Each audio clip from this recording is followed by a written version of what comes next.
112 സങ്കീർത്തനത്തിൽ നാം ഇപ്രകാരം വായിക്കുന്നു: കർത്താവിനെ ഭയപ്പെടുകയും അവിടുത്തെ കൽപ്പനകളിൽ ആനന്ദിക്കുകയും ചെയ്യുന്നവൻ ഭാഗ്യവാൻ.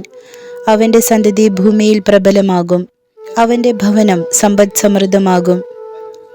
നിനവയിലേക്ക് തടവുകാരാക്കി കൊണ്ടുവന്നവരുടെ കൂട്ടത്തിലുണ്ടായിരുന്ന തോബിത്ത് പറയുന്നുണ്ട്: ദൈവത്തെക്കുറിച്ചുള്ള ഓർമ്മ എൻ്റെ മനസ്സിൽ നിറഞ്ഞു നിന്നിരുന്നു. ദൈവഭയം എന്നത് മറ്റൊരർത്ഥത്തിൽ ദൈവത്തോടുള്ള വൈകാരിക അടുപ്പം കൂടിയാണ്. ആ അടുപ്പം നന്മ ചെയ്യുന്നതിൽ നിന്ന് തോബിത്തിനെ തടഞ്ഞില്ല. ജീവിതത്തിലെ പ്രതിസന്ധികളിൽ ദൈവത്തോടുള്ള സ്നേഹം ആഴമായതിനാൽ എല്ലാറ്റിലുമുപരി യഹോവയെ സ്നേഹിച്ച തോബിത്തിന് തൻ്റെ ദൂതനെ, മുഖ്യദൂതനായ റഫായേലിനെ അയച്ച് ശക്തനായ ദൈവം സൗഖ്യവും സമാധാനവും ഐശ്വര്യവും നൽകുന്നതായി വിശുദ്ധ ബൈബിളിൽ നാം കണ്ടെത്തുന്നു.